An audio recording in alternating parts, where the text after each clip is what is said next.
Hello everyone, welcome to my channel C Edu Point by Shivani. तो आज हम start करने जा रहे हैं चैप्टर 7 का unit 4 accounting standard 22। Accounting standard 22 क्या बोलते हैं? हमारा accounting for taxes on income, यानी कि हमारी इनकम पे जो टैक्स लगता है उसकी हम अकाउंटिंग किस तरीके से करते हैं। तो यहाँ पे क्या लिख रहे हैं? Difference between accounting income and taxable income dealt by accounting standard 22।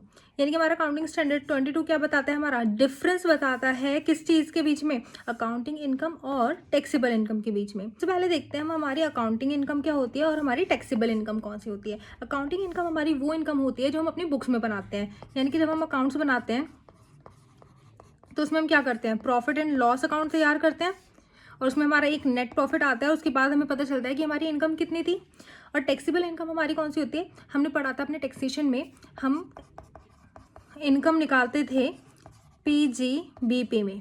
उसमें क्या होता था? हम प्रॉफिट एंड लॉस अकाउंट तैयार करते थे उसमें भी, और उसमें भी हमारा एक नेट प्रॉफिट आता था जिसके बेसिस पे हमें हमारी इनकम पता चलती थी। तो हम क्या देखेंगे यहाँ पे कि यहाँ पीजीबीपी के अकॉर्डिंग हमारी कितनी इनकम आ रही है और अकाउंट्स जो हमने तैयार करे उसके अकॉर्डिंग हमारी कितनी इनकम आ रही है, और उसको कंपेयर करेंगे। उसका जो डिफरेंस होगा उसको हम क्या करेंगे? उसका ट्रीटमेंट करेंगे अकाउंटिंग स्टैंडर्ड 22 में। नेक्स्ट लाइन क्या दे रखी है हमें यहाँ पे? This accounting standard prescribes the accounting treatment of taxes. क्या कर रहा है? ये अकाउंटिंग स्टैंडर्ड प्रिस्क्राइब कर रहा है हमें अकाउंटिंग ट्रीटमेंट टैक्सेस का on income and follows the concept of matching. यहाँ पे हमारा मैचिंग कॉन्सेप्ट यूज हो जाएगा, जहाँ पे हम क्या देखेंगे? मैचिंग रेवेन्यू और मैचिंग एक्सपेंसेस, यानी कि जितनी हमारी रेवेन्यू हो रही है उतनी ही हमारे एक्सपेंसेस हो रहे हैं नहीं हो रहे, ये दोनों मैच करने चाहिए। नेक्स्ट क्या आता है हमारा? The objective of this accounting standard is to show deferred tax asset और deferred tax liability as the case may be in the financial statement of the company. जब हम अपनी कंपनी की फाइनेंशियल स्टेटमेंट्स तैयार करेंगे तो हमें वहाँ पे क्या देखना पड़ेगा कि अकाउंटिंग स्टैंडर्ड क्या बता रहा है हमारा कि हमारी डेफर्ड टैक्स एसेट कौन सी होने वाले हैं और डेफर्ड टैक्स लायबिलिटी कौन सी होने वाली है। अब यहाँ पे हमने देखा हमारी इनकम जो होती है वो दो पार्ट में डिवाइड होती है। जैसे अभी मैंने बताया, हम अकाउंटिंग की जो हमने अपनी फाइनेंशियल स्टेटमेंट्स बनाई होती हैं, अकाउंटिंग इनकम क्या होती है और एक टैक्सेबल इनकम क्या होती है, यानी कि जब हम टैक्स कैलकुलेट करते हैं उस बेसिस पे जो हमारी टैक्सेबल इनकम होती है वो क्या होती है। तो यहाँ पे अकाउंटिंग इनकम क्या दे रखा है? Income as per books of accounts, यानी कि हमारी बुक्स ऑफ अकाउंट्स के बेसिस पे जो हमारी इनकम आएगी वो क्या हो जाएगी? हमारी अकाउंटिंग इनकम। और टैक्सेबल इनकम कौन सी होने वाली है? हमारी income as per taxable authority. ठीक है। अब हमारा एक अकाउंटिंग इनकम है और एक टैक्सेबल इनकम है। अगर इन दोनों में डिफरेंस आता है कोई भी तो उसका ट्रीटमेंट कैसे किया जाता है? तो यहाँ लिखा है डिफरेंस। ये डिफरेंस दो टाइप का होता है, एक तो होता है टाइमिंग बेसिस पे, एक होता है परमानेंट डिफरेंस। देखते हैं सबसे पहले टाइमिंग डिफरेंस क्या होता है। That difference arise in accounting period, जो अकाउंटिंग पीरियड में अराइज हो रहा है difference, and reverse in another accounting period, यानी कि अराइज तो इसी फाइनेंशियल ईयर में हो रहा है लेकिन उसको क्या कर रहे हैं हम? रिवर्स कब कर रहे हैं? अनदर अकाउंटिंग पीरियड में। परमानेंट डिफरेंस क्या हो जाएगा हमारा? That difference arise in one accounting period and never ever reverse in another accounting period, यानी कि ये डिफरेंस अराइज तो हो गया लेकिन इसको हमने क्या करा? रिवर्स नहीं करा। यहाँ पे रिवर्स नहीं करा किसी भी अकाउंटिंग पीरियड में फ्यूचर में। यहाँ क्या हो गया? Difference in accounting income and taxable income. Accounting income और टैक्सेबल इनकम का difference in one period are capable of reversal in subsequent period, यानी कि वो रिवर्स हो जाएगा किसी भी सब्सिक्वेंट पीरियड में। और यहाँ पे परमानेंट में हमने क्या पढ़ा था कि वो रिवर्स नहीं होगा, डू नॉट रिवर्स सब्सिक्वेंटली। इसका हम एग्जाम्पल देखते हैं। Example, difference due to method of depreciation और some expenses disallowed by income. सबसे पहले देखते हैं हम कि हमारा टाइमिंग डिफरेंस होता क्या है। टाइमिंग डिफरेंस हमारा वो होता है जब हम अपने अकाउंटिंग के बेसिस पे हमने डेप्रिसिएशन चार्ज किया हर साल का। अब हमने यहाँ पे लगाया स्ट्रेट लाइन मेथड। अब जब हम स्ट्रेट लाइन मेथड लगा रहे हैं तो अब मान लेते हैं कोई भी मशीन है उसका डेप्रिसिएशन आ रहा था फर्स्ट ईयर में 10, स्ट्रेट लाइन मेथड के बेसिस पे हमारा हर साल 10 का डेप्रिसिएशन हो गया। अब हमने देखा कि हमारे इनकम टैक्स के अकॉर्डिंग क्या हो रहा है यहाँ पर? हम जो डेप्रिसिएशन लगाएंगे वो लगेगा WDV के मेथड से।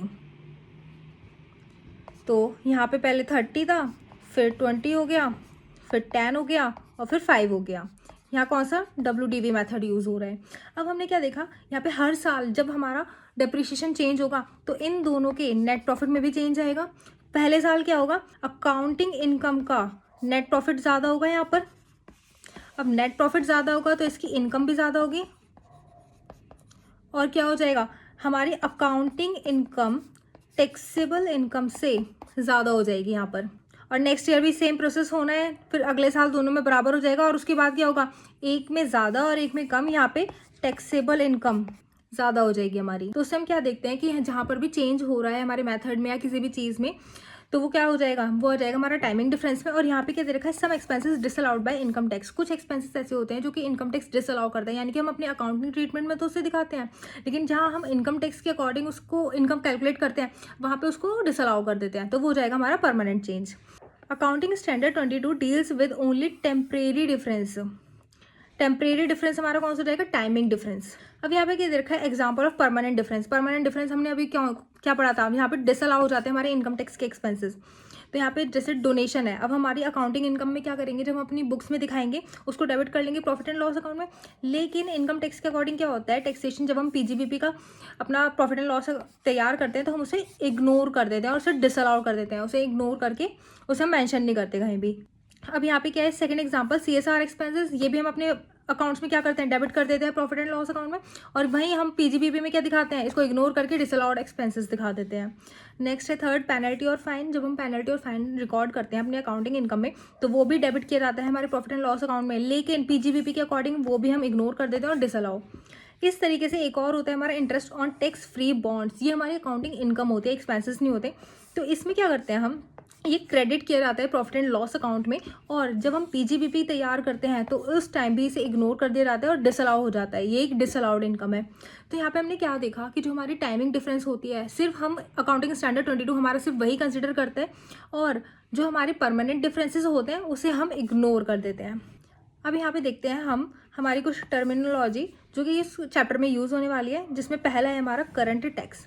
करंट टैक्स क्या होता है, taxation profit into tax rate और MAT profit into MAT rate. इनमें से जो भी बड़ा होगा वो क्या हो जाएगा, हमारा करंट टैक्स। ये कुछ फॉर्मूले हैं। फिर होता है हमारा डेफर्ड टैक्स। डेफर्ड टैक्स क्या होता है, हमारा दो पार्ट में डिवाइड होता है। एक होता है हमारा डेफर्ड टैक्स एसेट होता है और एक होता है हमारा डेफर्ड टैक्स लायबिलिटी। इसका फॉर्मूला क्या होता है, टेम्परेरी डिफरेंस। टेम्परेरी डिफरेंस में हमारा कौन सा डिफरेंस हो जाएगा, जो अकाउंटिंग इनकम और जो टैक्सेबल इनकम का डिफरेंस होगा वो हो जाएगा हमारा temporary difference into future tax rate. जो हमारा फ्यूचर का टैक्स रेट होगा उसे बोलते हैं हम डेफर्ड टैक्स। अब इनकी हम जनरल एंट्री बनाते हैं। हमारे आईसीआई के अकॉर्डिंग क्या दे रखा था हमें यहाँ पे कि जब हम डेफर्ड टैक्स एसेट कंसिडर करते हैं तो उसकी जनरल एंट्री किस तरीके से बनेगी, deferred tax asset account debit to profit and loss. और डेफर्ड टैक्स लायबिलिटी की किस तरीके से बनेगी, profit and loss account debit to deferred tax liability. अब हमें यहाँ पे दे रखा था calculation of profit after tax, यानी कि अगर हमें प्रॉफिट आफ्टर टैक्स निकालना है अपने अकाउंटिंग स्टैंडर्ड 22 के अकॉर्डिंग तो हम कैसे निकालेंगे। तो सबसे पहले लिखेंगे प्रॉफिट और लॉस बिफोर टैक्स, ईयर 1 का, 2 का, 3 का, हमें जितने भी ईयर्स का गिवन होगा उसमें से माइनस करेंगे हम करंट टैक्स। यानी कि हमारा करंट टैक्स का हमने फॉर्मूला पढ़ा था अभी, क्या यहाँ फॉर्मूला था यहाँ पे, taxation profit into tax rate और MAT profit into MAT rate. इन दोनों से जो भी हायर होगा वो क्या हो जाएगा, हमारा करंट टैक्स। यहाँ पे हम करंट टैक्स की वैल्यू निकाल देंगे कंसिडर करके। फिर plus deferred tax asset. Asset हमेशा हमें प्लस करने होंगे। यहाँ पे जब भी हमें दे रखा होगा डेफर्ड टैक्स एसेट उसे हम प्लस कर देंगे और माइनस क्या करेंगे, डेफर्ड टैक्स लायबिलिटी। तो उसको कैलकुलेट करने के बाद हमारे पास क्या वैल्यू जाएगी, प्रॉफिट और लॉस आफ्टर टैक्स। हमने यहाँ पे सबसे पहले बिफोर टैक्स लिखा था, उसमें से करंट टैक्स माइनस करा, डेफर्ड टैक्स एसेट प्लस किया, डेफर्ड टैक्स लायबिलिटी माइनस करा। उसके बाद क्या आता है हमारे पास, profit and loss after tax. अब हम देखते हैं कि हम कंसीडर कैसे करेंगे जो हमारा डिफरेंस आ रहा है वो हमारा डेफर्ड टैक्स एसेट है या फिर डेफर्ड टैक्स लायबिलिटी है। इसको कंसीडर करने के लिए हमारे पास दो ट्रिक्स हैं, और वो ट्रिक्स हम कैसे देखेंगे, अगर हमारे अकाउंट्स में या टैक्सेशन में हमारी अकाउंट्स वाली वैल्यू में एसेट और इनकम की वैल्यू अगर ज़्यादा है टैक्सेशन से तो वो क्या हो जाएगा, डेफर्ड टैक्स लायबिलिटी। ये याद करने वाली बात है, अगर हमारे अकाउंट्स में क्या दे रखा है, हमें एसेट्स या इनकम हमारी ज़्यादा है, इसकी वैल्यू हमारी ज़्यादा आ रही है किससे कंपेयर करने में, टैक्सेशन इनकम से कंपेयर करने में, तो वो हमारा हो जाएगा डेफर्ड टैक्स लायबिलिटी। इससे हमारा क्वेश्चन भी है, हम अभी करेंगे लास्ट में क्वेश्चन। नेक्स्ट क्या होता है, हमारी अगर लायबिलिटी या फिर हमारे एक्सपेंसेस ज़्यादा है टैक्सेशन के अमाउंट से तो वो हो जाएगा हमारा डेफर्ड टैक्स एसेट। फिर से देख लेते हैं एक बार, अगर हमारी एसेट और हमारी इनकम ज़्यादा दे रखी है तो वो क्या हो जाएगा, डेफर्ड टैक्स लायबिलिटी। और अगर हमारी लायबिलिटी और एक्सपेंसेस हमारी बुक्स ऑफ अकाउंट्स में ज़्यादा दे रखे हैं तो वो क्या हो जाएगा, डेफर्ड टैक्स एसेट कंसिडर किया जाएगा। अब इसकी एग्जांपल देखते हैं हम। अगर हमारे पास डेप्रिसिएशन दे रखा है, उसकी वैल्यू है 500 और टैक्सेशन के अकॉर्डिंग उसकी वैल्यू है 300। अब हमें दिख रहा है यहाँ पे हमारे अकाउंटिंग एक्सपेंसेस ज़्यादा है। अब हमने क्या देखा था, जब हमारे एक्सपेंसेस ज़्यादा होंगे, यानी कि यहाँ पे हमारे एक्सपेंसेस ज़्यादा है अकाउंटिंग के, तो वो क्या कंसिडर किया जा रहा है, डेफर्ड टैक्स एसेट। तो हमने क्या करा, डेप्रिसिएशन एक एक्सपेंसेस है और हमने उसे क्या कंसिडर कर दिया, डेफर्ड टैक्स एसेट में। अब इन दोनों का डिफरेंस देखेंगे, 500 और 300 में क्या डिफरेंस आया इनका, 200। और 200 में क्या करेंगे, हमने एग्जाम्पल लिया है कि हमारा टैक्स रेट 30% है, तो फिर डेफर्ड टैक्स एसेट हमारा कितना हो जाएगा, उस डिफरेंस में मल्टीप्लाई करेंगे हम टैक्स रेट की। अब हमने डेफर्ड टैक्स एसेट और लायबिलिटी निकालने का भी फॉर्मूला पढ़ा था यहाँ पे ऊपर, क्या था, डेफर्ड टैक्स एसेट कैसे निकलेगा, temporary difference into future tax rate. अब हमें हमारी अकाउंटिंग के हिसाब से कितना दे रखा था, 500, और टैक्सेबल के हिसाब से कितना दे रखा था, 300। अब इन दोनों का हमने डिफरेंस निकाला, यहाँ पे क्या दे रखा था, टेम्परेरी डिफरेंस, तो वो आया हमारा 200। और हमने एज्यूम करा कि हमारा टैक्स रेट 30% है, तो हमने कैसे लिखा यहाँ पर भी अपने एग्जाम्पल में 200 लिख दिया हमारा टाइमिंग डिफरेंस, और हमने टैक्स रेट लेट कर रखा था 30%, तो DTA कितना आ गया, 200 इंटू 30% इक्वल टू 60। नेक्स्ट है, कुछ स्पेशल केसेस हैं जिनका हमें ट्रीटमेंट बताना है, वो किस तरीके से होता है। ये कभी कभी MCQ में आ जाता है या हमसे क्वेश्चन में पूछ लेता है। तो पहला हमारा स्पेशल केस कौन सा होने वाला है कि जो भी कोई प्रोविजन फॉर बैड डेट्स तैयार करते हैं फॉर एनी लायबिलिटी और एसेट्स, कोई भी ऐसी लायबिलिटी होती है, कोई भी ऐसा एसेट होता है जिसके लिए हम प्रोविजन तैयार करते हैं बैड डेट्स के लिए, तो उसको ट्रीटमेंट कैसे करते हैं, जब हम टैक्सेशन में देखते हैं तो टैक्सेशन में PGBP जब बनाते हैं तो ये इनकम डिसअलाउड और एक्सपेंसेस डिसअलाउड होते हैं। लेकिन जब ये अगर अकर हो जाए कैश में, तो इसका ट्रीटमेंट किस तरीके से किया जाएगा, या तो वो DTA बन जाएगा या फिर वो DTL बन जाएगा, तो उसको हम क्या कर देंगे, क्रिएट कर देंगे। नेक्स्ट है हमारा साइंटिफिक रिसर्च एसेट्स। कोई भी हमारी साइंटिफिक रिसर्च के लिए कोई भी एसेट्स आ रही है, अगर वो फर्स्ट ईयर में आई है तो हम क्या करते हैं, 100% डिडक्शन रिसीव हो जाता है हमें उसका। लेकिन क्या हुआ करते हैं, एज पर टैक्सेशन हो रहा है तो फिर कंसिडर ही नहीं किया जाता कि वो एसेट है, क्योंकि किस चीज़ के लिए यूज़ हो रही है, साइंटिफिक रिसर्च एसेट है, लेकिन टैक्सेशन के according not considered as asset. तो हम क्या करेंगे, अब हमारे अकाउंट्स में तो हमने कंसिडर कर लिया उस एसेट, तो हम उसके लिए एक DTL बना देंगे, यानी कि डेफर्ड टैक्स लायबिलिटी तैयार की जाएगी। ये एक तरीके से कुछ लर्निंग पॉइंट्स भी हैं कि स्पेशल केसेस है हमारे जो MCQ में पूछे जाएंगे या फिर क्वेश्चन भी आ जाएगा, तो इसके लिए हमें पूरा ही लिखना पड़ेगा। अगर साइंटिफिक रिसर्च एसेट्स आ गया तो फर्स्ट ईयर में क्या होगा, 100% डिडक्शन रिसीव हो जाएगी। लेकिन हमारा क्या दे रखा था, हमें टैक्सेशन इनकम और अकाउंट्स की इनकम में देखना था, कंपेयर करना था। अब हमें पता चला अकाउंट्स की इनकम में तो हमने कंसिडर ही नहीं किया, और अकाउंट्स में क्या कर रहे हैं, हम कंसिडर कर रहे हैं, तो इसके लिए हम डेफर्ड टैक्स लायबिलिटी क्रिएट कर देंगे। नेक्स्ट आता है हमारा प्रीलिमिनरी एक्सपेंसेस, इसके लिए क्वेश्चन भी है। तो फिर प्रीलिमिनरी एक्सपेंसेस के लिए हम क्या करते हैं, हमारे अकाउंट्स में वो राइट ऑफ किए जाते हैं, और टैक्सेशन और PGBP में भी राइट ऑफ किए जाते हैं 5 इंस्टॉलमेंट्स में, तो इसके लिए हम डेफर्ड टैक्स एसेट तैयार करते हैं। नेक्स्ट आता है हमारा फॉरेन करेंसी गेन। जहाँ पर भी हम फॉरेन करेंसी गेन पढ़ेंगे हमें सिर्फ डेफर्ड टैक्स लायबिलिटी बनानी पड़ेगी, और जहाँ लॉस पढ़ेंगे वहाँ बनाना पड़ेगा deferred tax asset. Next point क्या है हमारा, रिवैल्यूएशन गेन और लॉस। जहाँ पर भी हमें गेन और लॉस दे रखा होगा वहाँ पर हम ना ही DTA बनाएंगे और ना ही DTL बनाएंगे। नेक्स्ट क्या आता है, अनअब्जॉर्ब्ड डेप्रिसिएशन या ब्रॉड फॉरवर्ड लॉसेस। जहाँ पर भी अनअब्जॉर्ब्ड डेप्रिसिएशन या ब्रॉड फॉरवर्ड लॉसेस होंगे वहाँ पे तो हमेशा याद रखना है डेफर्ड टैक्स एसेट ही बनाया जाएगा। अब देखते हैं डेफर्ड टैक्स लायबिलिटी, हमने अभी पढ़ा था डेफर्ड टैक्स लायबिलिटी कब होगी, जब हमारी अकाउंटिंग इनकम ज़्यादा होगी टैक्सेबल इनकम से। यहाँ इनकम की बात हो रही है, यानी कि अकाउंटिंग इनकम ज़्यादा है हमारी। और डेफर्ड टैक्स एसेट कब तैयार किए जाएंगे, जब अकाउंटिंग इनकम कम होगी टैक्सेबल इनकम से। नेक्स्ट देखते हैं हम टैक्स एक्सपेंसेस हम कैसे कैलकुलेट करेंगे। अगर हमें टैक्स एक्सपेंसेस निकालने हैं तो करंट ईयर का टैक्स हमने कैसे निकाला था, उसका फॉर्मूला लगाएंगे प्लस डेफर्ड टैक्स का भी हमने फॉर्मूला पढ़ा था, उन दोनों को प्लस कर देंगे तो हमारे पास क्या आ जाएगा, हमारे पास टैक्स एक्सपेंसेस। अब देखते हैं हमारे पास आया है इलस्ट्रेशन 1। इलस्ट्रेशन 1 कैसे सॉल्व किया जाएगा, यहाँ पे क्या दे रखा है, Rama limited has provided the following information. Depreciation दे रखा है अकाउंटिंग रिकॉर्ड्स के बेसिस पे और इनकम टैक्स रिकॉर्ड के बेसिस पे, ओके। और unamortise preliminary expenses as per tax record, ठीक है। अनअमोर्टाइज यहाँ पे क्या दे रखा है, preliminary expenses. There is adequate evidence of future profit sufficiency how much net deferred tax asset या फिर liability should be recognise as transaction adjustment, tax rate है हमारे पास 50%। तो सबसे पहले इसका कॉन्सेप्ट देखते हैं हम। इसका कॉन्सेप्ट क्या था हमारे पास यहाँ पर कि हम कैसे पता करेंगे कि हमारे पास डेफर्ड टैक्स एसेट बनेगा या डेफर्ड टैक्स लायबिलिटी बनेगी। हमें क्या दे रखा था, हमें डेप्रिसिएशन दे रखा था। डेप्रिसिएशन क्या होता है, एक्सपेंस होता है। तो अगर हमारी अकाउंटिंग में ज़्यादा डेप्रिसिएशन दे रखा है as compare to income tax वाले में, तो हम क्या करेंगे, उसको डेफर्ड टैक्स एसेट बना देंगे। और अगर कम दे रखा होगा तो हम क्या करेंगे, उसकी डेफर्ड टैक्स लायबिलिटी बना देंगे। तो वापस क्वेश्चन पे जाते हैं हम अपने। यहाँ पे क्या दे रखा था,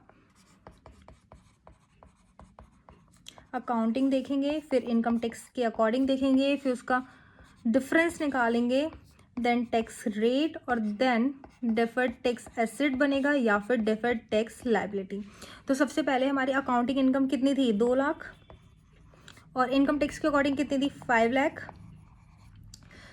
अब वापस अगर हम अपने कॉन्सेप्ट पे जाएं, यहाँ पे हमारी अकाउंटिंग इनकम की वैल्यू ज़्यादा दे रखी थी, यानी कि हमारे जो एक्सपेंसेस थे वो इधर साइड आएगा, यानी कि हमारे एक्सपेंसेस कम थे टैक्सेबल इनकम से। तो यहाँ पे डेफर्ड टैक्स एसेट लिखा था, लेकिन अब हम इसे कंसिडर ना करते हुए डेफर्ड टैक्स लायबिलिटी तैयार करेंगे। क्यों, क्योंकि हमारी अकाउंटिंग इनकम कम थी। तो वापस क्वेश्चन पे जाते हैं, और यहाँ पे क्या लिखेंगे हम, डिफरेंस क्या आ जाता है हमारा, 3 लाख का। 5 लाख में से 2 लाख गए, अब ये क्या हो जाएगा, हमारा डेफर्ड टैक्स लायबिलिटी बन जाएगी। तो यहाँ पे क्या लिखेंगे हम, डेफर्ड टैक्स लायबिलिटी। और टैक्स रेट कितना दे रखा है हमें यहाँ पे, 50%। तो 50% टैक्स रेट, और 3 लाख का 50% कितना हो जाएगा, 1,50,000। क्लियर। नेक्स्ट क्या था हमारा यहाँ पे, unamortised preliminary expenses as per tax record. हम टैक्स रिकॉर्ड यहाँ पे नोट कर रहे हैं, तो 30,000, यानी कि अकाउंटिंग इनकम में 0 दे रखा है। अब हम इसका कंसेप्ट पे जाते हैं, तो यहाँ पे हमें क्या दिखेगा कि प्रीलिमिनरी एक्सपेंसेस दे रखे हैं हमें यहाँ पे एज पर अकाउंट्स, हमें राइट ऑफ करनी थी अमाउंट। टैक्सेशन में पीजीबी पे राइट ऑफ होती 5 इक्वल इंस्टॉलमेंट्स में। तो इसके लिए क्या दे रखा है, ऑलवेज डीटीए, हमेशा डीटीए ही तैयार होगा। तो अब हम यहाँ पर गए, हमने देखा इन दोनों का डिफरेंस कितना जाएगा, 30,000, और ये हो जाएगा हमारा डीटीए। ये हमारा DTL था, अब हो जाएगा हमारा DTA। इस पे भी 50% टैक्स लगेगा, यानी कि 15,000। अब हमने देखा हमारे पास नेट अमाउंट कितनी आनी चाहिए, तो DTL था हमारे पास 1,50,000 और DTA था हमारे पास 15,000। इसको माइनस कर देंगे तो हमारे पास अमाउंट आ जाएगी, net amount of deferred tax liability. Clear. इसी के साथ हमारा पहला इलस्ट्रेशन कंप्लीट हो गया। नेक्स्ट आते हैं हम अपने इलस्ट्रेशन 2 पे। ये क्या बोलते हैं हमसे, from the following details of A limited for the year ended 31/3/2001 calculate the deferred tax asset या फिर लायबिलिटी जो भी हमारी क्रिएट होती है as per accounting standard 22 and the amount of tax to be debited to the profit and loss account for the year. यानी कि एक तो हमें अमाउंट ऑफ टैक्स बताना है और बताना है कि वो कैलकुलेट करना है कि डेफर्ड टैक्स एसेट और डेफर्ड टैक्स लायबिलिटी को। ठीक है, यहाँ पे क्या दे रखा है हमसे, अकाउंटिंग प्रॉफिट दे रखा है, book profit as per MAT दे रखा है, profit as per income tax act दे रखा है, टैक्स का रेट दे रखा है और मैट दे रखा है। अभी हमने मैट के और इसके बारे में भी पढ़ा था, तो हमने क्या देखा था, इससे जहाँ पे भी हमें मैट वाली इन्फॉर्मेशन दे रखी होती है उसको हम कहाँ यूज़ करेंगे, करंट टैक्स की अमाउंट निकालने के लिए। तो सबसे पहले हम अपना एक परफॉर्मा तैयार कर लेते हैं, जहाँ पे हम क्या लिखते हैं, अपनी अकाउंटिंग इनकम, फिर टैक्सेबल इनकम, फिर आता है हमारा डिफरेंस, देन टैक्स का रेट, देन या तो वो DTA हो सकता है या हो सकता है DTL। क्लियर। अब हमें अकाउंटिंग प्रॉफिट कितना दे रखा था यहाँ पे, 6 लाख, और टैक्सेबल कितना दे रखा था, 60,000। अब यहाँ पे हमें प्रॉफिट दे रखा है, तो हम देखेंगे हमारा ये अकाउंटिंग इनकम ज़्यादा हो जाएगी। जहाँ हमारी अकाउंटिंग इनकम ज़्यादा होती है तो हम वहाँ क्या ले लेते हैं, डेफर्ड टैक्स लायबिलिटी। अब इसकी कॉन्सेप्ट पे जाते हैं हम पहले। हमारी जहाँ भी इनकम ज़्यादा हो रही है अकाउंट्स के बेसिस पे, टैक्सेबल वाली कम है, तो हम क्या कर देंगे, डेफर्ड टैक्स लायबिलिटी बन जाएगा वो। तो हमने यहाँ पे क्या देखा, हमारी अकाउंटिंग इनकम ज़्यादा है और टैक्सेबल इनकम कम है, तो वो हो जाएगी हमारी डेफर्ड टैक्स लायबिलिटी। और इन दोनों का डिफरेंस निकालेंगे हम, इन दोनों का डिफरेंस आएगा हमारा 5,40,000। टैक्स रेट कितना दे रखा है यहाँ पे हमें, 20% लिख देंगे, और 5,40,000 का 20% निकालेंगे हम, तो ये आ जाएगा हमारा 1,08,000। क्लियर। ये हमें पता चल गया हमारी डेफर्ड टैक्स लायबिलिटी हो गई। अब हमने बता दिया कि calculate the amount of deferred tax asset और लायबिलिटी, हमें पता चल गया हमारी लायबिलिटी है, उसकी हमने अमाउंट निकाल दी। तो हम क्या लिखेंगे, डेफर्ड टैक्स लायबिलिटी कितनी हो गई, 108,000। नेक्स्ट क्या पूछा था हमसे कि हमें अमाउंट बताना है, amount of tax to be debited to the profit and loss account. अब क्या करना है हमें, बेसिकली करंट टैक्स निकालना है। करंट टैक्स का हमने एक फॉर्मूला पढ़ा था। करंट टैक्स का क्या फॉर्मूला पढ़ा था? या तो taxation profit into tax rate और MAT profit into MAT rate, इन दोनों में से जो भी हायर होगा वो क्या हो जाएगा? हमारा करंट टैक्स हो जाएगा। तो सबसे पहले क्या करेंगे हम? Taxation profit into tax rate करेंगे और MAT profit into MAT rate, दोनों में से हायर देखेंगे हम। अब टैक्स प्रॉफिट कितना था यहाँ पे? 60,000 मल्टीप्लाई 20%, और यहाँ पे मैट का प्रॉफिट कितना था? 3,50,000 मल्टीप्लाई 7.5%, यानी कि मैट का प्रॉफिट। अब यहाँ पे हो जाएगा ये 12,000 और यहाँ हो जाएगा ये 26,250, यानी कि 26,250। अब इन दोनों में से हम हायर देखेंगे और हायर अमाउंट हमारी कौन सी है? 26,250। तो हमारी करंट टैक्स की वैल्यू क्या हो जाएगी? करंट टैक्स की वैल्यू जाएगी हमारी 26,250। अब यहाँ पे हमें अब बताना क्या था? अमाउंट बताना था प्रॉफिट एंड लॉस अकाउंट में क्या आएगा टैक्स का। तो हम टोटल अमाउंट कैलकुलेट करेंगे, यानी कि deferred tax liability plus current tax. अब डेफर्ड टैक्स लायबिलिटी वाली अमाउंट कितनी थी हमारे पास? 1,08,000। तो हम यहाँ लिखेंगे 1,08,000 प्लस 26,250। तो हमारी अमाउंट कितनी आ जाएगी इन दोनों को प्लस करके? 1,34,250, यानी कि 1,34,250 हमारी हो जाएगी टोटल टैक्स की अमाउंट, जो कि क्या होगा? डेबिट कर दी जाएगी कहाँ पर? प्रॉफिट एंड लॉस अकाउंट में। क्लियर? इसी के साथ हमारा इलस्ट्रेशन 2 भी कंप्लीट हो गया। नेक्स्ट आते हैं अब हम इलस्ट्रेशन 3 पे। इलस्ट्रेशन 3 क्या बोलते हैं हमसे? PQR Limited's accounting year ends on 31st March. Okay, the company made a loss of 2 lakh rupees. Company को लॉस हो गया 2 लाख रुपए का for the year ended 31st March 2001. No problem. For the year ended 31st March 2002 and the 3 it made profit of 1 lakh and 1,20,000, यानी कि 2001 में क्या हो रहा है? उसे 2 लाख का लॉस हो रहा है और 2002 में और 2003 में क्या हो रहा है? उसे प्रॉफिट हो रहा है 1 लाख का और 1,20,000 का। It is assume that the loss of a year can be carried forward for 8 years and the tax rate is 40%। जो हमारा लॉस है हम उसे कैरी फॉरवर्ड कर सकते हैं कब तक के लिए? 8 ईयर्स के लिए, और टैक्स रेट कितना दे रखा है हमारे पास? 40%। By the end of 31st March 2001, the company feels that there will be sufficient taxable income in the future year against which carry forward loss can be set off. यहाँ पे हमने पढ़ा 2001 में उन लोगों ने क्या फील करा, कंपनी ने, कि हमारे पास सफिशिएंट टैक्सेबल इनकम होने वाली है फ्यूचर में, तो हम क्या करेंगे? कैरी फॉरवर्ड कर देंगे इस लॉस को सेट ऑफ करने के लिए। There is no difference between taxable income and accounting income except that the carry forward loss is allowed in the year ended 2002 और 3। यहाँ पे हमें दे रखा था कि हमारी टैक्सेबल इनकम में और अकाउंटिंग इनकम में कोई डिफरेंस नहीं आ रहा था, लेकिन क्योंकि हम कैरी फॉरवर्ड लॉस कर रहे हैं तो 2002 में और 2003 में तो हमारे टैक्स के पर्पज से हमें अकाउंटिंग ट्रीटमेंट बताना है। Prepare a statement of profit and loss account for the year ended 2001, 2 and 3। तो सबसे पहले हम इसको कैलकुलेट करेंगे कि हमारा डेफर्ड टैक्स एसेट कितना आ रहा है और हमारी डेफर्ड टैक्स लायबिलिटी कितनी आ रही थी। तो इसको हम कैलकुलेट किस तरीके से करेंगे? सबसे पहले हम अपना टेबल बनाएंगे जहाँ पे हम लिखेंगे accounting income, then taxable income, then उनका जो डिफरेंस आने वाला है, उसके बाद टैक्स का रेट लिखेंगे हम यहाँ पर, और फिर डिसाइड करेंगे डेफर्ड टैक्स एसेट है या फिर डेफर्ड टैक्स लायबिलिटी है। यहाँ पे हमसे 3 सालों के बारे में बात करी गई थी, 2001, 2002 और 2003। 2001 में हमें क्या बताया गया था? हमारे पास 2 लाख का हमें लॉस हो रखा था, फिर 1 लाख का प्रॉफिट हो रखा था हमें, और 1,20,000 का प्रॉफिट हो रखा था। अब यहाँ पे हम टैक्सेबल इनकम की वैल्यू कैसे लिखेंगे? यहाँ पे दे रखा था हमें क्वेश्चन में पहले से ही, there is no difference between taxable income and accounting income except that carry forward losses. जो भी कैरी फॉरवर्ड लॉसेज होंगे सिर्फ वही उसका डिफरेंस होगा। तो यहाँ पे क्या लिखा हमने? पहले साल हमें 2 लाख का लॉस हो रहा था, तो यहाँ पे भी हम यही लिख देंगे कि इनकम टैक्स में भी हमें पहले साल का लॉस हो रखा था। अब हमें क्या करना था? सेट ऑफ करना था। अब ये 2 साल का हमारा 2 लाख का हमारा लॉस दे रखा है 2001 में, अगर हम इससे सेट ऑफ करने जाएंगे, ये 1 लाख की इनकम थी, लॉस हमारा 2 लाख का था। अब 2 लाख में से हम 1 लाख का लॉस सेट ऑफ कर देंगे, यानी कि हम क्या करेंगे? यहाँ पे 2 लाख का लॉस है, हमें 1 लाख का हमें प्रॉफिट था, हमने इसे सेट ऑफ कर दिया। हमारे पास अब भी रिमेनिंग 1 लाख का लॉस पेंडिंग पड़ा है, तो यहाँ पे क्या आ जाएगी? हमारी 0 इनकम आ जाएगी, क्योंकि हमने 2 लाख की इनकम से 1 लाख का इनकम सेट ऑफ कर दिया, तो यहाँ पे हमारी 0 आ जाएगी। और यहाँ पे क्योंकि नेक्स्ट ईयर हमें कितना दे रखा था? 1,20,000 का हमें प्रॉफिट दे रखा था, यहाँ पे हमारा पेंडिंग अब भी 1 लाख का लॉस बचा था, तो हम उसको इससे सेट ऑफ कर देंगे और बची हुई रिमेनिंग इनकम हो जाएगी हमारी 20,000 की।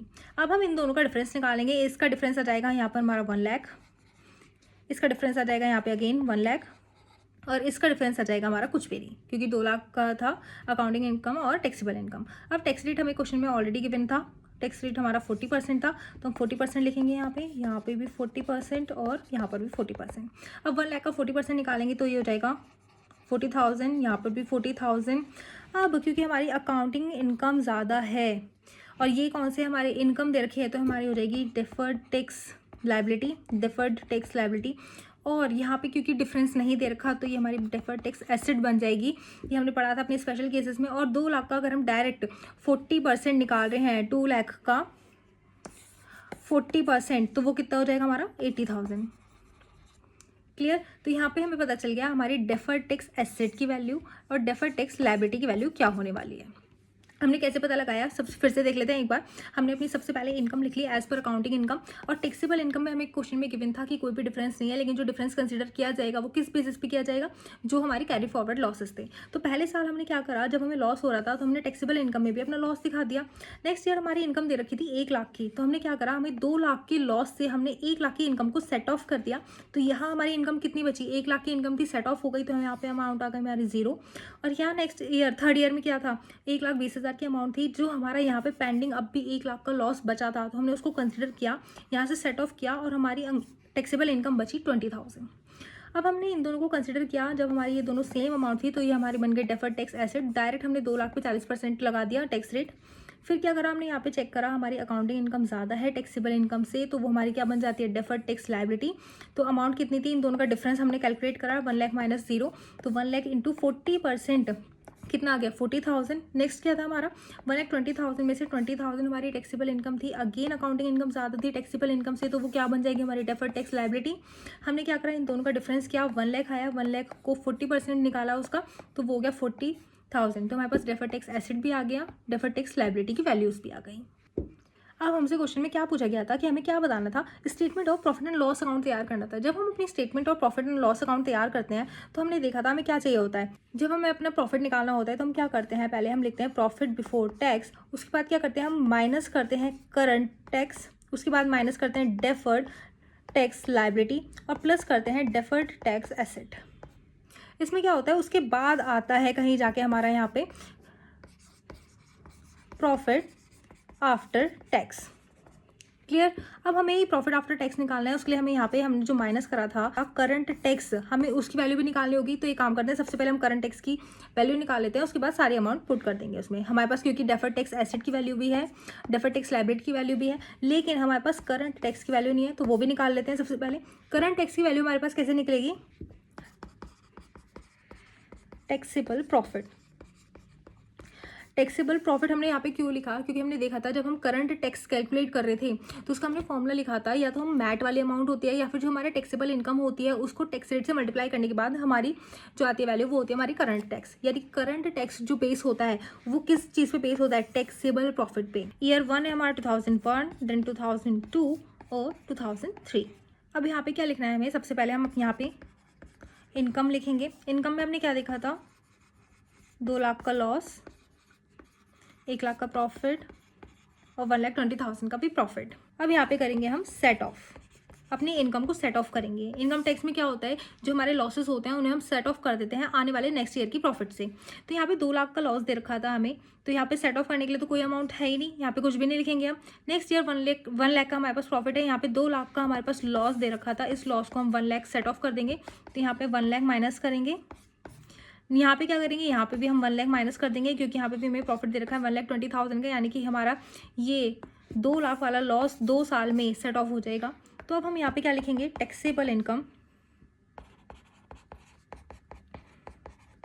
यानी कि जिस इनकम पे हम अपना टैक्स लगा सकते हैं। तो ये क्या आ रही है हमारे यहाँ पे 2 लाख नेगेटिव इनकम, देन यहाँ पर 0, और यहाँ पे अगर देखेंगे तो 20,000, ये हमारी टैक्सेबल इनकम है। टैक्स का रेट हमारे पास कितना था, 40%। अब क्योंकि यहाँ पे 2 लाख हमारी नेगेटिव इनकम है तो इस पर टैक्स कितना जाएगा, 0 पे हमारा फिर से कोई टैक्स नहीं जाता। अब 20,000 पे कितना हमारा जाएगा, 40%, यानी कि 8,000, ये हमारा टैक्स रेट हो गया। अब यहाँ पे हमने 0 क्यों लिखा, बिकॉज ऑफ नेगेटिव इनकम। यहाँ पर ज़ीरो क्यों आया? Because of no income, income ही नहीं थी। और यहाँ पर 8,000 क्यों आया? बिकॉज ऑफ 20,000 मल्टीप्लाई 40% कितना होता है हमारा? 8,000। अब हमने क्या करा, हमने अपने टैक्स की यानी कि करंट टैक्स की अमाउंट निकाल ली। अब यहाँ पे हमसे क्वेश्चन में फिर से देखते हैं क्या था, statement of profit and loss account तैयार करना था, तो हम वही तैयार करेंगे। हमने एक स्टेटमेंट तैयार करी जहाँ पे प्रॉफिट बिफोर टैक्स लिखेंगे हम, किस किस का? ईयर 1, ईयर 2 और ईयर 3 का। तो ईयर 1 में हमारा 2 लाख का loss, then 1 lakh profit, then 1,20,000 का प्रॉफिट। इसमें हम क्या प्लस करेंगे? Deferred tax asset. हमारे डेफर्ड टैक्स एसेट कौन से थे? सबसे पहले हमने देखा डेफर्ड टैक्स एसेट थे हमारे यहाँ पर 80,000 के, यानी कि ईयर 1 में। तो ईयर 1 में डेफर्ड टैक्स एसेट, ईयर 2 में कुछ नहीं था, minus deferred tax liability. Deferred tax liability कितनी थी? थर्ड में और सेकेंड ईयर में 40,000 की। तो हम यहाँ पे लिखेंगे माइनस माइनस। अब minus current tax. Current tax कैसा था? फर्स्ट ईयर में कुछ भी नहीं था, सेकेंड में भी कुछ नहीं था, और थर्ड ईयर में कितना था? 8,000। अब इसको हम अगर कैलकुलेट करेंगे तो क्या आ जाएगा? Profit after tax. 2 लाख में से 80,000 गए तो 1,20,000 माइनस यहाँ पे 60,000 और यहाँ पर 72,000। ये आ गई हमारी अमाउंट जो कि हमें प्रॉफिट एंड लॉस अकाउंट में शो करनी थी। नेक्स्ट देखते हैं हम अपना illustration 4। Omega Limited is working on different projects, ठीक है, which are likely to be completed within 3 years period, ठीक है। It recognise revenue from these contracts on percentage of completion method for financial statement during 2000 मतलब 1, 2 और 3, ठीक है। जिसमें में क्या दे रखा है कि 11 लाख, 16 लाख और 21 लाख हमारी अकाउंटिंग इनकम है। However for income tax purpose it has adopted the completed contract method under which it has recognized revenue 7 lakh, 18 और 23 लाख। यहाँ पे हमारा एक बिजनेस है ओमेगा लिमिटेड, वो वर्क करता है डिफरेंट प्रोजेक्ट्स पे।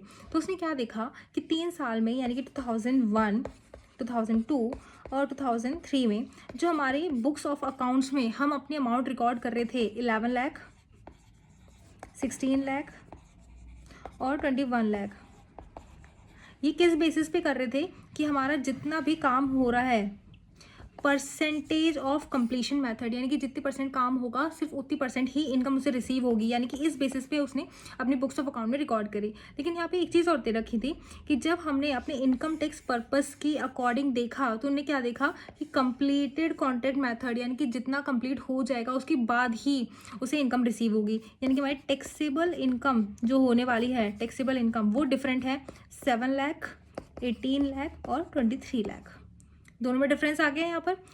For the years this is respectively. Income tax की दे रखा है हमें 35% दे रखा है। Compute the amount of deferred tax asset और liability for the year 2001, 2 and 3। हमें सिर्फ अमाउंट निकालनी है डेफर्ड टैक्स एसेट की और डेफर्ड टैक्स लाइबिलिटी की। इसके लिए सबसे पहले हम अपना एक छोटा सा फॉर्मेट तैयार करेंगे।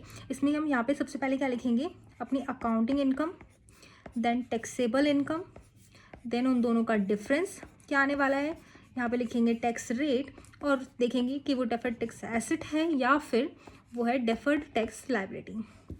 तो हमारे पास कितने थे? ईयर 1, ईयर 2 और ईयर 3। इसमें हमारी अकाउंटिंग इनकम कौन सी थी? 11, 16 और 21 लाख। 11 लाख, 16 लाख और 23 लैक्स। नेक्स्ट क्या है हमारा इनकम टैक्स के अकॉर्डिंग? 7, 18 और 23 लाख। 7 लाख, 18 लाख और 23 लैक्स। इन दोनों का डिफरेंस लिखेंगे हम 4 लाख, 2 लाख और 2 लाख। अब यहाँ पे क्या देखेंगे हम? यहाँ पे हमारी अकाउंटिंग इनकम ज़्यादा है किससे? टैक्सेबल इनकम से। जहाँ हमारी अकाउंटिंग इनकम ज़्यादा हो रही है टैक्सेबल इनकम से, तो वो क्या हो जाएगा? हमारा डेफर्ड टैक्स लायबिलिटी, यानी कि जो 4 लाख है ये हमारी डेफर्ड टैक्स लायबिलिटी आ जाएगी अपने टैक्स रेट से मल्टीप्लाई होके। यहाँ हमारी अकाउंटिंग इनकम टैक्सेबल इनकम से कम है, यहाँ पर भी हमारी अकाउंटिंग इनकम टैक्सेबल इनकम से कम हो रही है। ये 16 है, यहाँ 18 है, यहाँ 23, सॉरी यहाँ पे है 21। तो यहाँ पे क्या हो रहा है, यहाँ पे हमारा 21 लाख है और यहाँ 23 लाख। यहाँ पर भी हमारी अकाउंटिंग इनकम कम है, किससे, टैक्सेबल इनकम से। तो ये हमारी क्या हो जाएगी यहाँ पर, डेफर्ड टैक्स एसेट, और ये भी डेफर्ड टैक्स एसेट बन जाएगा। हमारा टैक्स रेट कितना दे रखा था हमें, 35%।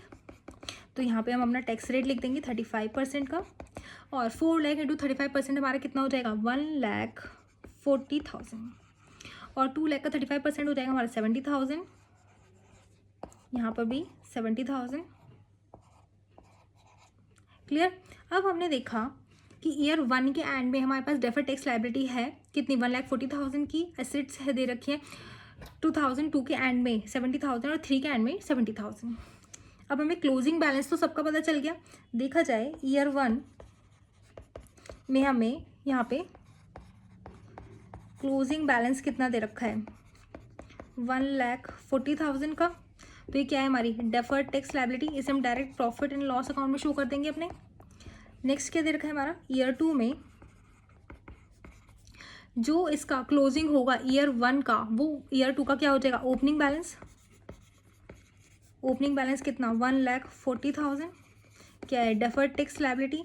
और हमारे ईयर 2 के एंड में कितना दे रखा था, क्लोजिंग बैलेंस 70,000, क्या था ये, डेफर्ड टैक्स एसेट। अब इसका हम नेट अमाउंट निकालेंगे कि हमें प्रॉफिट एंड लॉस अकाउंट में कौन सी अमाउंट शो करनी थी 2002 में। तो वो कैसे निकालेंगे, इन दोनों को माइनस करेंगे और हमारे पास अमाउंट आएगी 70,000 की।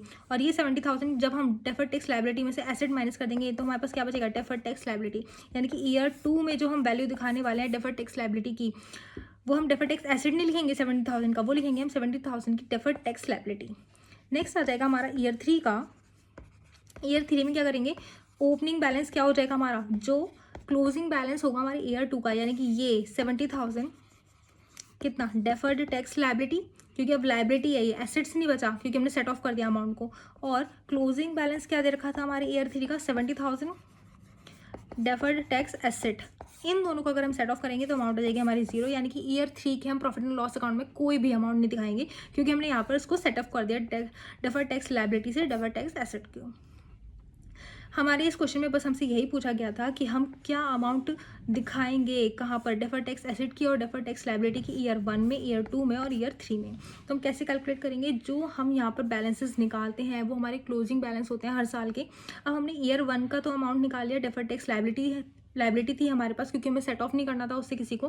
तो हमारे पास कितनी अमाउंट आई, 1,40,000 की। ईयर 2 में क्या करा हमने, जो फर्स्ट ईयर की क्लोजिंग बैलेंस थी वो ईयर 2 में ऑब्वियस सी बात है वो हमारा ओपनिंग बैलेंस बन जाएगा। जब वो ओपनिंग बैलेंस बना हमारा डेफर्ड टैक्स लायबिलिटी, फिर हमने देखा ईयर 2 में हमारा क्लोजिंग बैलेंस दे रखा था 70,000 का डेफर्ड टैक्स एसेट। तो हमने उसको डेफर्ड टैक्स एसेट को अपना क्लोजिंग बैलेंस मान के उसको सेट ऑफ कर दिया।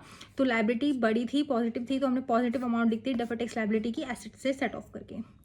अब क्योंकि ईयर 2 में अभी हमने दिखा दिया 70,000 हमारी डेफर्ड टैक्स लायबिलिटी बन गई, वो ईयर 3 के ओपनिंग बैलेंस में जाकर हमसे शो कर देंगे 70,000 को डेफर्ड टैक्स लायबिलिटी के नाम से, और उसमें हमें क्लोजिंग बैलेंस पहले से ही दे रखा था 70,000 का डेफर्ड टैक्स एसेट। इन दोनों को सेटअप करा तो हमारे अमाउंट आ गए 0, जो कि हमें थर्ड ईयर में कोई अमाउंट नहीं दिखानी। इसी के साथ क्या होता है, हमारा इसी के साथ इलस्ट्रेशन 4 भी कंप्लीट हो गया। नेक्स्ट आते हैं हम अपने MCQ पे। MCQ है ये हमारे ICAI स्टडी मटेरियल का। तो यहाँ पे 50% टैक्स रेट दे रखा था ना, ये हमें चेंज करके यहाँ पे करना है 45%। यहाँ पे ये मिसप्रिंट दे रखा है बुक में। तो अब इसको हम कैसे रिकॉर्ड करेंगे, इसमें हमने क्या देखा कि हमारे अकाउंटिंग इनकम के अकॉर्डिंग यहाँ पे हमारा डेप्रिशिएशन कितना दे रखा है, 2 लाख, टैक्सेबल इनकम 5, और डिफरेंस लिखा जाएगा यहाँ पे 3 लाख का। इन दोनों को माइनस करेंगे, 3 लाख का डिफरेंस, टैक्स रेट 45% आ जाएगा हमारा। अब हमें बताना है यहाँ पे क्या दे रखा है, टैक्सेबल इनकम ज़्यादा है, यानी कि हमारे एक्सपेंसेस जो थे वो कम है टैक्सेबल इनकम वाले साइड के एक्सपेंसेस से। तो ये हो जाएगी हमारी डेफर्ड टैक्स लायबिलिटी, और 3 लाख का 45% निकालेंगे तो वो हो जाएगा हमारा 1,35,000। क्लियर। ये सेम अभी हमने क्वेश्चन करा था, ये उसी की तरह है सेम। अब नेक्स्ट आते हैं हम अपने क्वेश्चन नंबर 6 पे। क्वेश्चन नंबर 6 क्या बोलता है हमसे कि Y Limited is full tax free enterprise, सबसे पहले जहाँ पर भी हमें दिख जाए फुल टैक्स फ्री एंटरप्राइज है, यानी कि ये एक टैक्स हॉलीडे दे रखा है हमें। अब इसका ट्रीटमेंट हम बताते हैं अभी। फॉर द फर्स्ट 10 ईयर्स, 10 सालों के लिए टैक्स फ्री एंटरप्राइजेज है of its existence and is in the second year of its operation. Depreciation timing difference 200 था और 400 था respectively, which will be result in tax liability in first and second year.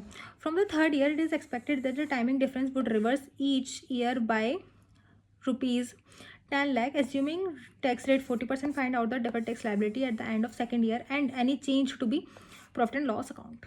सबसे पहले देखते हैं हम full tax free enterprises का मतलब क्या होता है।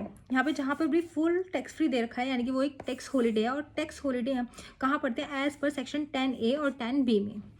सेक्शन 10A और 10B क्या बताता है, कोई भी डिफरेंस आता है reverse during tax holiday period, यानी कि कोई भी ऐसा रिवर्स हो रहा है एक टैक्स हॉलीडे पीरियड में, तो हम उसको इग्नोर कर देंगे।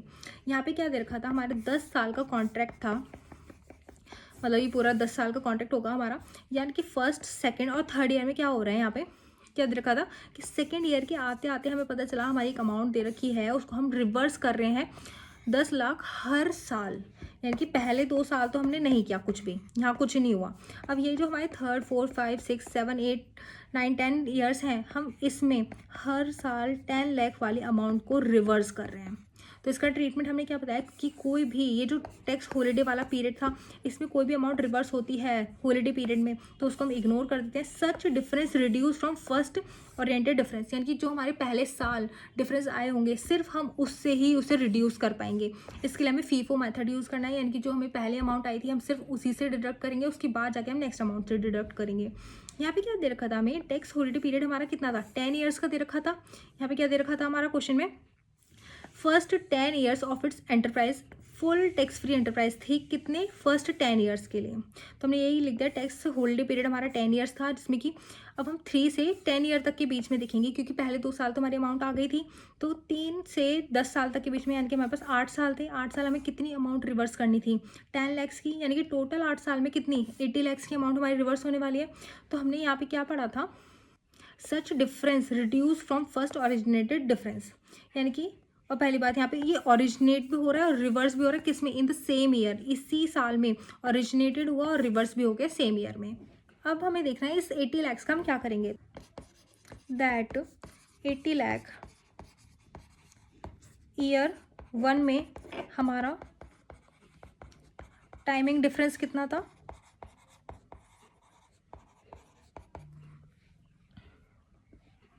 ईयर 1 में था 200 लैक्स, तो हम यहाँ लिखेंगे 200 लैक्स। अब हमें इस 80 को क्या करना था, इग्नोर करना था। हमने क्या दे रखा है, विल बी इग्नोर्ड, तो हम इस पार्ट को इसमें से माइनस कर देंगे, माइनस 80 लैक्स, तो ये क्या आ जाएगा 120 लैक्स। किस चीज़ का, टाइमिंग डिफरेंस माना जाएगा ये ईयर 1 का, और हमें टाइमिंग डिफरेंस ईयर 2 का भी दे रखा था, और वो कितना दे रखा था हमारा 400 लैक्स।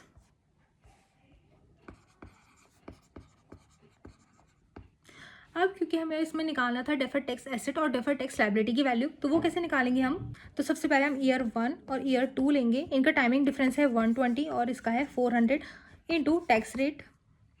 टैक्स रेट कितना दे रखा है हमें यहाँ पे 40%, इंटू 40%, यह जाएगा हमारा 48 लाख, इसका जाएगा हमारा 160 लैक्स। अब जहाँ पर भी क्वेश्चन साइलेंट हो और हमें टाइमिंग डिफरेंस दे रखा हो, तो हम क्या करते हैं, उसमें हम इसे मान लेंगे डेफर्ड टैक्स लायबिलिटी। ये इम्प्लाइड है, यहाँ पे हम लिखेंगे if question is silent then timing difference will be considered as deferred tax liability। Clear. अब क्योंकि डेफर्ड टैक्स लायबिलिटी आ गई, अब हम क्या करेंगे, profit and loss during the year निकाल लेंगे, ड्यूरिंग द ईयर। और वो कितना हो जाएगा ईयर 1 का प्लस ईयर 2 का अगर हम कंसिडर करेंगे तो यानी कि 48 लाख प्लस 160 लाख कितना हो जाएगा 208 लैक्स। ये हमारे अमाउंट आ जाएगी प्रॉफिट की। और हमसे क्या कहा था क्वेश्चन ने कि हमें क्या बताना था, find out the deferred tax liability at the end of second year. Question में ऑलरेडी गिवन है डेफर्ड टैक्स लायबिलिटी निकालनी है, कोई इसमें ऑप्शन ही नहीं था कि डेफर्ड टैक्स एसेट या डेफर्ड टैक्स लायबिलिटी हमें कुछ बताना हो। ऑलरेडी गिवन है डेफर्ड टैक्स लायबिलिटी है तो ठीक है, हमने डेफर्ड टैक्स लायबिलिटी निकाली। ये याद रखने वाली बात थी इस क्वेश्चन में, जहाँ कहीं भी फुल टैक्स फ्री दे रखा हो यानी कि टैक्स हॉलीडे है और किसी भी टैक्स हॉलीडे के अंदर अगर हम कोई भी अमाउंट रिवर्स करते हैं तो उसका क्या ट्रीटमेंट होता है उसे हम इग्नोर कर देते हैं। लेकिन अगर हमारे पास पहले से ही कोई प्रॉफिट दे रखा है तो हम उसके लिए अपना फीफो मेथड लगाएंगे और जो सबसे पहली इनकम होगी उससे उसे सेट ऑफ करेंगे और उसके बाद हमारे पास डेफर्ड टैक्स लायबिलिटी आ जाएगी, टैक्स रेट से मल्टीप्लाई कर देंगे और टोटल अमाउंट निकाल के हम प्रॉफिट निकाल देंगे हमारे ड्यूरिंग द ईयर प्रॉफिट कितना था। इसी के साथ हमारा क्वेश्चन नंबर 6 भी कंप्लीट होता है। नेक्स्ट आते हैं अब हम क्वेश्चन नंबर 7 पे। क्वेश्चन नंबर 7 क्या बोलता है हमसे, यहाँ पे डेप्रिसिएशन दे रखा है अकाउंटिंग रिकॉर्ड्स के अकॉर्डिंग, टैक्स रिकॉर्ड के अकॉर्डिंग और अनअमोर्टाइज प्रिलिमिनरी एक्सपेंसेस। ये हमारे सेम इलस्ट्रेशन 1 की तरह है और MCQ 2 की तरह। तो यहाँ पे क्या लिखेंगे हम, अकाउंटिंग इनकम लिखी हमने 4 लाख, टैक्सेबल इनकम लिखी 10 लाख, फिर डिफरेंस लिखा इन दोनों का 6 लैक्स, टैक्स रेट लिखा हमने 50% और ये हम किस बेसिस पे कैलकुलेट कर रहे हैं, डेप्रिसिएशन के लिए। और अब हमें बताना है हमारी अकाउंटिंग इनकम कम है यानी कि हमारे अकाउंटिंग इनकम के एक्सपेंसेस कम दे रखे हैं टैक्सेबल इनकम से, तो ये हमारी क्या बन जाएगी यहाँ पर, डेफर्ड टैक्स लायबिलिटी। इसका मतलब यहाँ पर हमारे क्या दे रखे हैं, हमारे एक्सपेंसेस कम दे रखे हैं अकाउंटिंग इनकम के और टैक्सेबल इनकम के ज़्यादा है। जहाँ पर भी हमारे एक्सपेंसेस कम होते हैं अकाउंटिंग ईयर के और टैक्सेबल इनकम के ज़्यादा होते हैं तो वो क्या हो जाती है हमारी डेफर्ड टैक्स लायबिलिटी। अब 6 लाख का 50% निकालेंगे, ये हो जाएगा 3 लाख हमारा। उसके बाद हमें यहाँ पे क्या दे रखा था, unamortise preliminary expenses as per tax record कितना 30,000, टैक्स रिकॉर्ड के अकॉर्डिंग 30,000 दे रखा है यानी कि अकाउंटिंग इनकम 0, इन दोनों का डिफरेंस हो जाएगा 30,000। और जब कभी भी ऐसा केस आता है तो वो क्या हो जाता है, हमारा डेफर्ड टैक्स एसेट हो जाता है और इसका भी हम 50% निकालेंगे तो कितना रहेगा 15,000। अब हमें नेट अमाउंट निकालनी है डेफर्ड टैक्स लायबिलिटी की, क्योंकि लायबिलिटी की अमाउंट ज़्यादा है और एसेट्स की अमाउंट कम है तो हमारी अमाउंट कितनी रहेगी 2,85,000 डेफर्ड टैक्स लायबिलिटी की अमाउंट। क्लियर। अब क्वेश्चन नंबर 8 हमसे क्या बोलता है वो देखेंगे। Saras Limited close its books as on 31st March 2002. They have accrued 5 lakh towards GST liability for the month of 2002 by debiting their profit and loss statement, which is expected to be paid off by 21 April 2002 as per the provision of Section 43B of the Income Tax Act 1961. Any expenditure of the nature mentioned in Section 43B, example tax duty, cess, fees, etc., accrued in the statement of profit and loss account on mercantile basis will be allowed for tax purposes in subsequent years on payment basis only. Assume tax rate 30% दे रखा है, determine करना है tax deferred tax asset को या deferred tax liability है as eight March 31st 2002। सबसे पहली बात है यहाँ पर कि जब भी हमें टैक्सेबल इनकम के बारे में बात करें तो जितने भी एक्सपेंसेस हैं वो हम कब शो करते हैं, नेक्स्ट ईयर। बट अगर हम अकाउंटेबल इनकम की बात करें तो हम एक्सपेंसेस शो करते हैं दिस ईयर। क्लियर। मतलब अकाउंट टैक्सेबल इनकम के अकॉर्डिंग क्या कर रहे हैं, हम अपने एक्सपेंसेस नेक्स्ट ईयर शो करेंगे। ये वाले हमारे एक्सपेंस जितने भी हैं वो नेक्स्ट ईयर शो होने वाले हैं और अकाउंटिंग इनकम के अकॉर्डिंग हम ये सारे एक्सपेंसेस इसी साल शो करने होंगे। अब क्योंकि हमें इसी साल शो करने हैं यानी कि हम अपने अकाउंट्स में, बुक्स ऑफ अकाउंट्स में तो शो कर देंगे, लेकिन टैक्सेबल इनकम में इस साल क्या हो जाएगी हमारी इनकम 0। तो हम इसको किस तरीके से लिखेंगे, क्योंकि हमारे एक्सपेंसेस हैं, यहाँ पे बात हो रही है एक्सपेंसेस की, तो accounting income, taxable income, then difference again, then tax rate, then deferred tax asset है या फिर deferred tax liability है। अब ये इनकम कितने की बात चल रही थी, 5 लाख रुपीज़ की, तो ये हमने अकाउंटिंग उसमें रिकॉर्ड करी है अपने बुक्स ऑफ अकाउंट्स में 5 लाख, इनकम टैक्स के अकॉर्डिंग 0, डिफरेंस 5 लाख। अब यहाँ क्या हो रहा है, एक्सपेंस ज़्यादा हैं टैक्सेबल इनकम से, तो ये क्या हो जाएगा हमारा डेफर्ड टैक्स एसेट। जहाँ पर भी हमारे एक्सपेंसेस ज़्यादा होते हैं, हमारी अकाउंटिंग इनकम जो होती है वो ज़्यादा होती है, जिसमें एक्सपेंसेस हमारे ज़्यादा होते हैं, यानी कि हमने पोर्शन पढ़ा था जहाँ पे हमारी लायबिलिटी और एक्सपेंसेस ज़्यादा होंगे, वो हमारी क्या हो जाएगी as compare to taxable income, वो हमारी हो जाएगी डेफर्ड टैक्स एसेट। इन दोनों का डिफरेंस 5 लाख दे रखा था, यहाँ पे टैक्स रेट हमारे क्वेश्चन में गिवन था 30%। 5 लाख हम 30% निकालेंगे तो ये हो जाएगा 1,50,000। तो हमसे बस यही पूछा था कि हमें अमाउंट निकालनी है अपने डिफर्ड टैक्स एसेट या लायबिलिटी की, हमें ये बताना है। सबसे पहले तो हमने बता दिया क्योंकि हमारी एक्सपेंसेस ज़्यादा हैं अकाउंटिंग इनकम में as compare to taxable income, तो हमारी ये हो जाएगी डेफर्ड टैक्स एसेट। तो डेफर्ड टैक्स एसेट की वैल्यू क्या हो जाएगी हमारी 1,50,000। क्लियर। इसी के साथ हमारा क्वेश्चन नंबर 8 भी कंप्लीट होता है। अब देखते हैं हमारे पास लास्ट क्वेश्चन है क्वेश्चन नंबर 9।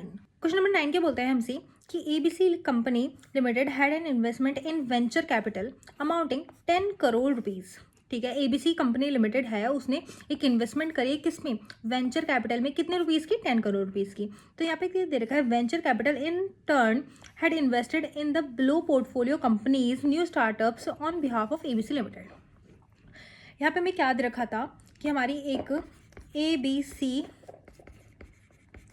कंपनी है, इसने 10 करोड़ अमाउंट इन्वेस्ट करे किसमें, वेंचर कैपिटल कंपनी में, यानी कि वेंचर कैपिटल में। अब इस वेंचर कैपिटल ने क्या काम करा, ABC के बिहाफ पे इसने ऑलरेडी कुछ अमाउंट इन्वेस्ट कर दी किसी और कंपनी में। अब वो कौन कौन सी कंपनी है, ऑस्कर लिमिटेड में 2 करोड़, जी लिमिटेड में 3 करोड़, स्टार लिमिटेड में 4 करोड़, सोनी लिमिटेड में 1 करोड़, जो कि टोटल हो गया हमारा 10 करोड़।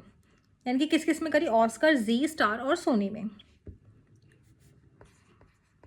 ऑस्कर, जी, स्टार और सोनी कितनी कितनी अमाउंट करी थी, ऑस्कर में करी थी 2, जी में करी थी 3 करोड़, स्टार में करी थी 4 करोड़ और सोनी में करी थी 1 करोड़, जिसकी वजह से हमारा टोटल कितना आया, 10 करोड़ अमाउंट उन्हें इन्वेस्ट करती है ABC लिमिटेड की। ओके, अब आगे देखते हैं क्वेश्चन में क्या दे रखा था। During the financial year 2019-2020 venture capital had sold their investment in Star Limited and realised an amount of 8 crore on sale of share of Star Limited. यानी कि उसने स्टार लिमिटेड के 4 करोड़ ये सेल कर दिए, कितनी अमाउंट में, 8 करोड़ में। Entire proceed of 8 crore have been transferred by venture capital to ABC Company Limited. ABC Company Limited से उसने 10 करोड़ का लोन लिया था, जो कि उसने क्या करा, ये सारी कंपनियां थी जिस कंपनी में उस वेंचर कैपिटल ने अमाउंट इन्वेस्ट करी थी। अब हमें यहाँ पे क्या दे रखा था, यहाँ पे 8 करोड़ उसने जब सेल किया, उसकी सेल प्रोसीड कितनी की हुई, 8 करोड़ की। एक्चुअल वैल्यू उसकी कितनी थी, 4 करोड़ की उसने इन्वेस्टमेंट कर रखी थी, लेकिन उससे रिसीव कितना हुआ, 8 करोड़ की उसने सेल कर दी, यानी कि एक्चुअल में प्रॉफिट उससे कितना हो रहा है, 4 करोड़ का। Okay, the accounts manager has received the following additional information from the venture capital on 31st March 2020. तो पहला पॉइंट दे रखा है 8 crore has been deducted from the cost of investment. हमारी इन्वेस्टमेंट की कॉस्ट कितनी थी, एक्चुअल कॉस्ट 10 करोड़ रुपीज़, ये हमारी इन्वेस्टमेंट की कॉस्ट थी, जो कि ABC कंपनी ने किस में लगा रखी थी, वेंचर कैपिटल में, कितने की, 10 करोड़ की। अब इसने क्या कहा कि ये जो 8 करोड़ था हमने डिडक्ट कर दिया from the cost of investment and carrying amount of investment at the year and is 2 crore rupees. यानी कि यहाँ पे क्या दे रखा था हमें, ABC ने क्या कर रखा था, दे कितने रखे थे, 10 करोड़, उससे रिसीव कितने हुए, 8 करोड़। अब चाहे वो किसी भी एक इन्वेस्टमेंट को बेच के हुए हो या सारी इन्वेस्टमेंट को बेच के, उसने अपने अकाउंट्स में क्या दिखा रखा है, अपनी इन्वेस्टमेंट की अमाउंट, पहले 10 करोड़ थी, 8 करोड़ उसने सेल कर दी, तो उसके पास बची कितनी, 2 करोड़ कैरिंग अमाउंट, किस चीज़ की, इन्वेस्टमेंट की। क्योंकि ABC लिमिटेड जब अपनी बुक्स ऑफ अकाउंट्स बनाएगा तो उसमें इन्वेस्टेड अमाउंट कितनी दिखाएगा, इन्वेस्टमेंट का कॉलम बनाएगा और इन्वेस्टमेंट में क्या अमाउंट दिखेगा, 10 करोड़ रुपीज़ की। अब उसे दिख रहा है कि 10 करोड़ मैंने इन्वेस्ट करे थे, उसमें हमें प्रॉफिट कितने का आ गया, प्रॉफिट मान लो या सेल मान लो, हमने सेल कितने की कर दी, 8 करोड़ की, तो हमारे पास नेट इन्वेस्टमेंट की अमाउंट कितनी बची, 2 करोड़ रुपीज़। अब नेक्स्ट पॉइंट पढ़ते हैं। नेक्स्ट पॉइंट में क्या दे रखा है हमारा, कंपनी हैड टू पे अ कैपिटल गेन टैक्स 20%, जितना उसे कैपिटल गेन हुआ है उस पर कितना देना होगा उसे, 20% on the net sale consideration of 4 crore. Star limited के पास कितना इन्वेस्ट करा था, 4 करोड़, सेल कितने की हुई, 8 करोड़ की। तो अगर हम प्रॉफिट देखें तो सेल माइनस कॉस्ट, यानी कि 8 माइनस 4 करोड़, तो हमारे क्या हो जाएगा 4 करोड़ का हमें प्रॉफिट हो गया। अब इस पर हमें ये हमारा क्या हो जाएगा कैपिटल गेन, हमें कैपिटल पे गेन ही तो हो रहा है यहाँ पर, और गेन कितने का हो रहा है हमें 4 करोड़ रुपीज़ का, और कैपिटल गेन पे टैक्स रेट जो होता है वो होता है हमारा 20%। अब इसका अगर हम रेट निकालेंगे तो 4 करोड़ मल्टीप्लाई 20%, हमारा कैपिटल गेन कितना जाएगा 4 करोड़ का 20% कितना हो जाएगा 80 लैक्स। क्लियर। अब हमारे पास कैपिटल गेन आ गया हमारा, और हमने ये भी निकाली कि हमारी कैरिंग अमाउंट कितनी हो जाएगी हमारी इन्वेस्टमेंट की 2 करोड़ रुपीज़। ये हमने फर्स्ट पॉइंट भी पकड़ लिया, सेकंड पॉइंट भी पढ़ लिया। अब नेक्स्ट पॉइंट में क्या रखा है, ड्यू टू कोविड-19 द रिमेनिंग स्टार्टअप यानी कि ऑस्कर लिमिटेड, जी लिमिटेड और सोनी लिमिटेड, इन तीनों कंपनी की, इसकी तो हमने बात पहले ही कर ली कि सोनी लिमिटेड की हमने अपने शेयर्स अपनी इन्वेस्टमेंट बेच दी थी, तो हमारे पास क्या हो रहा था कि सेल करी 8 में और हमारे पास प्रॉफिट हो गया था 4 का। अब नेक्स्ट पॉइंट में कोविड-19 की वजह से हमें क्या दे रखा था कि ऑस्कर, जी और सोनी लिमिटेड में कुछ हो रहा है, क्या हो रहा है ये देखते हैं। आर नॉट परफॉर्मिंग वेल, ये अच्छे से काम नहीं कर रही and will soon wind up their operations, बहुत ही जल्दी इनका बिजनेस बंद होने वाला है। तो venture capital is monitoring the situation and if required they will provide an impairment loss, यानी कि वो क्या कर रहा है, वो मॉनिटर कर रहा है वेंचर कैपिटल कि मैंने इन तीनों कंपनीज में अपना पैसा लगा रखा है, ये अच्छे से काम नहीं कर रहे हैं, बहुत जल्दी इनका ऑपरेशन बंद होने वाला है, तो ये क्या कर रहा है the situation and if required they will provide an impairment loss, अगर ऐसा कुछ होता है तो वो इम्पेयरमेंट लॉस प्रोवाइड करता है कब, इन जून 2020 में के क्वार्टर में। You need to suggest the accounts manager what should be the correct accounting treatment as per accounting 22, हमें accounting treatment बताना है accounting standard 22 के according as accounting for taxes on income। अब हमने क्या देखा यहाँ पर, क्योंकि अब ये तीनों कंपनी बंद हो सकती हैं तो इनका ट्रीटमेंट हम किस तरीके से करेंगे। तो सबसे पहले ये सब जो था हमने करा था, ये थी हमारी एक क्वेश्चन को समझने का थोड़ा प्रोसेस, जिसमें हमने सारी चीज़ें दिखाई, पहला पॉइंट सॉल्व करा यहाँ पर और दूसरा पॉइंट सॉल्व करें यहाँ पर।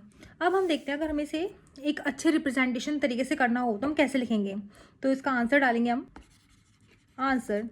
तो सबसे पहले हम as per income tax laws, income tax law के अकॉर्डिंग हम कैसे लिखेंगे, सबसे पहले capital gain tax, capital gain पे टैक्स कितना लग रहा है, यहाँ पर भी जो हमने 20% निकाला है ये 80 लाख, ये क्या है हमारा कैपिटल गेन टैक्स है, ये टैक्स की वैल्यू है हमारी, क्योंकि हमने 20% क्या मल्टीप्लाई करा है यहाँ पे, 20% क्या था हमारा टैक्स रेट।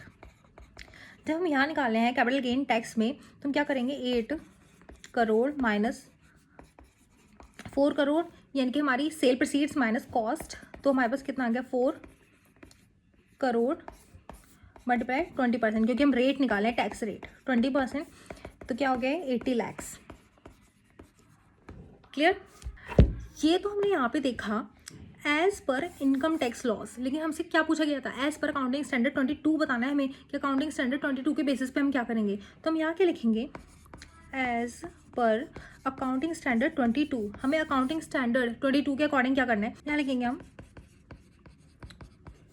अकाउंटिंग तरीके से और इधर देखेंगे हम टैक्सेबल तरीके से। अब हम अकाउंटिंग तरीके से देखें, अगर हम अपना प्रॉफिट एंड लॉस अकाउंट बनाएंगे और इधर भी हम अपना प्रॉफिट एंड लॉस अकाउंट बनाएंगे और हमारी बनेगी बैलेंस शीट और यहाँ पर भी हमारी बनेगी बैलेंस शीट। तो हमने देखा हम अपनी बुक्स ऑफ अकाउंट्स में किस तरीके से शो करेंगे इसे। हमारी एक इन्वेस्टमेंट थी 10 करोड़ की, सेल कर दी 8 करोड़ में, यानी कि कैरिंग अमाउंट कितनी बची हमारे पास 2 करोड़। लेकिन टैक्सेबल इनकम के अकॉर्डिंग क्या है, क्योंकि हम उसे कंसिडर नहीं करेंगे कि हमने सेल करी है, क्योंकि वो हमारा कैपिटल गेन हो जाएगा। तो यहाँ पे बैलेंस शीट में हम अपनी इन्वेस्टमेंट की वैल्यू कितनी दिखाने वाले हैं 10 करोड़।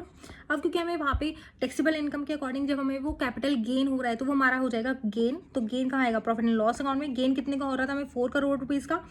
अब तो अकाउंटिंग मेथड है, इसमें क्या करें हम प्रॉफिट एंड लॉस अकाउंट में पोज कर लेते हैं। हमारा कोई यहाँ पे नेट प्रॉफिट था एक्स अमाउंट और यहाँ पर हमारा नेट प्रॉफिट होगा, वो नेट प्रॉफिट हमारा ज़्यादा होगा।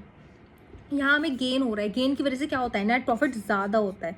अब हमारा नेट प्रॉफिट ज़्यादा हो रहा है तो हमने क्या देखा कि हमारी अकाउंटिंग इनकम कम है और टैक्सेबल इनकम ज़्यादा है। जब हमारी अकाउंटिंग इनकम की बात कर रहे हैं हम यहाँ पे, इनकम ज़्यादा होती है टैक्सेबल इनकम से, तो हम क्या करते हैं deferred tax asset,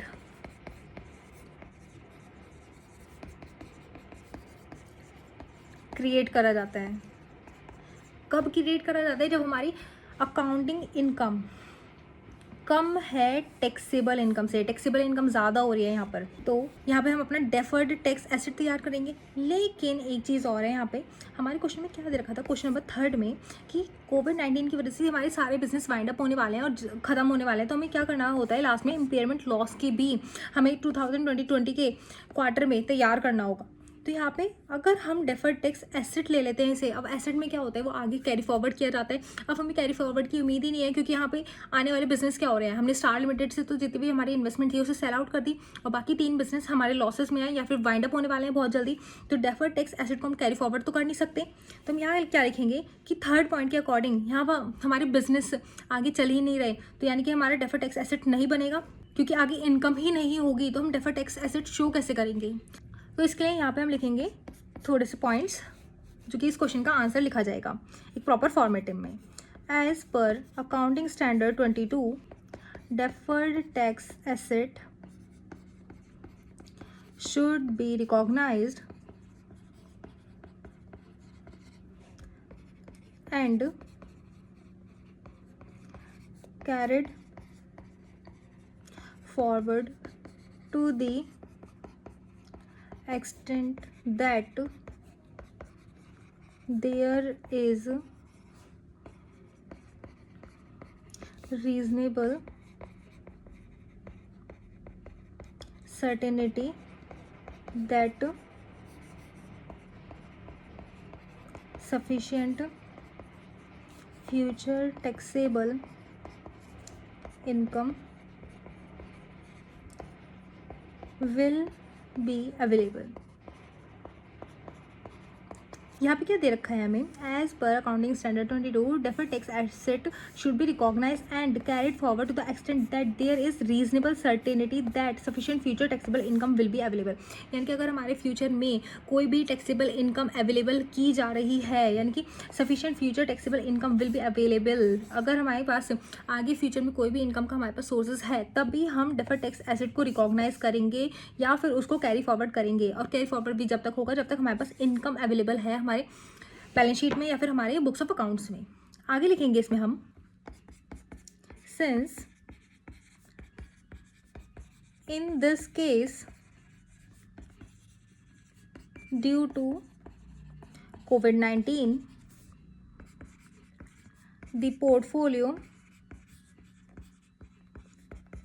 is not performing well, thus the company may not have sufficient